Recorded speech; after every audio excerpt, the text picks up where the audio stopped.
The golden light of the early evening streamed through the half-drawn curtains, filling the bedroom with a glow that seemed softer than usual. I stood before the mirror, my reflection staring back at me as though it were someone else. Someone caught between past and present, between memory and the reality of the life I was living now. My fingers traced the edges of the dressing table, almost absent-mindedly, as though grounding myself in the physical world, while my thoughts wandered elsewhere. It had been one of those days when emotions seemed louder than words.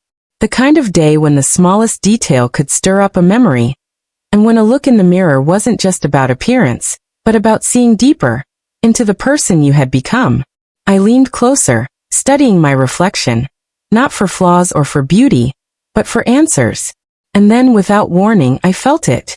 A presence behind me, warm, steady, and so familiar that my heart reacted before my mind even had the chance. My husband had entered the room quietly, as he often did, with that silent grace that made him feel more like a part of my breath than a separate being. His eyes caught mine through the mirror. He didn't say anything at first.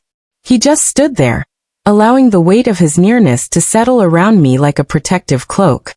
It was amazing, really, how he could fill a space without making a sound. I had always admired that about him. His ability to let silence speak louder than words. My lips parted as though I might say something, but nothing came. What words could I find, when everything I wanted to express was already in the way my shoulders relaxed as he stepped closer, in the way my heart softened when his reflection appeared beside mine. I was looking at myself, but with him behind me, I was also looking at us. Our story, our years together, the invisible threads that tied every laugh, every tear, every late-night conversation into the fabric of who we had become. Lost in thought?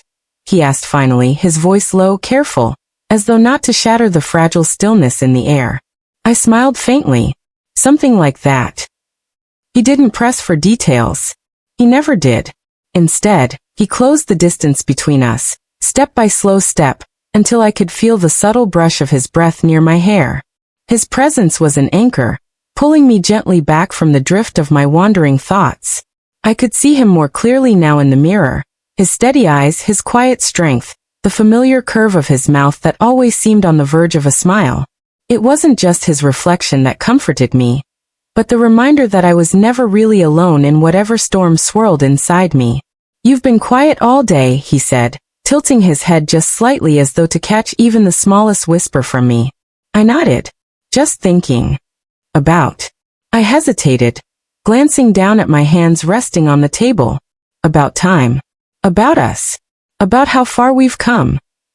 His gaze softened in the mirror, and I saw the understanding there. The way he always seemed to know what I meant, even when I didn't explain fully. He placed his hands gently on the back of my chair, not quite touching me yet, as though giving me space to invite him closer if I wished. And I did.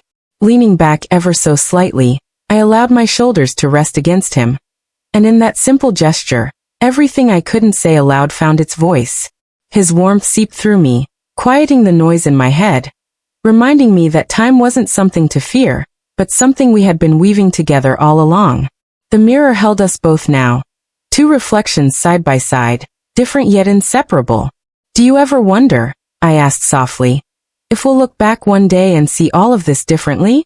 He smiled faintly, his hand finally resting on my shoulder in a way that was both tender and steady.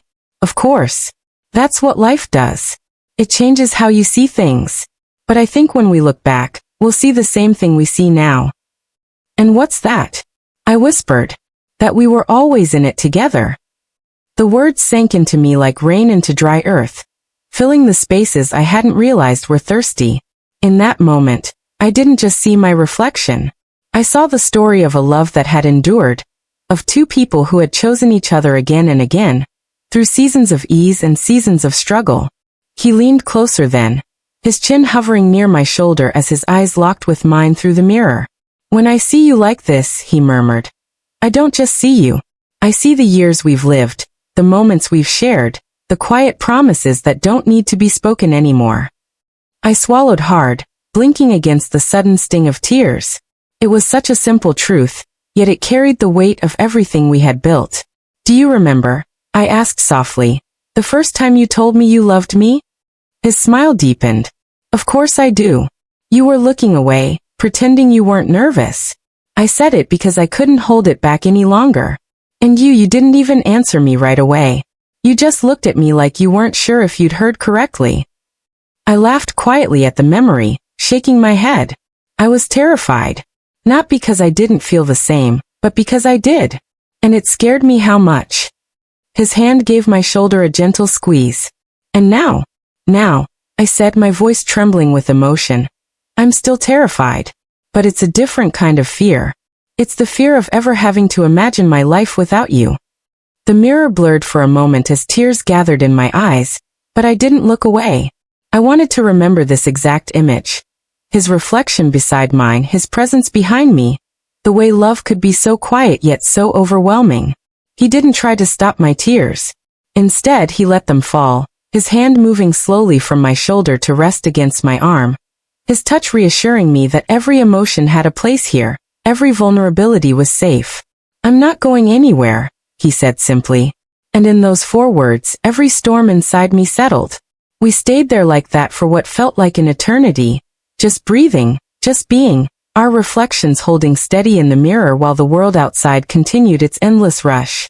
At some point, he shifted slightly, and his arms circled me from behind, enveloping me in a hold that wasn't tight but unbreakable. My hands instinctively lifted to rest against his, anchoring myself in the truth of his promise. You know, he said after a long silence, I think mirrors lie. I tilted my head, curious. Why do you say that? Because when I look at you here, he said, nodding toward the glass, I see only the surface. But when I hold you, when I know you, I see everything the mirror can't show. The strength, the softness, the way you love, the way you carry more than anyone realizes. That's what I see. And no reflection can ever capture that. His words struck me deeply, more than I could express.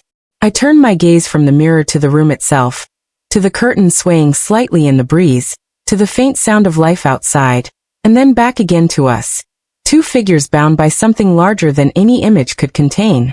You always know what to say, I whispered. He chuckled softly. Not always.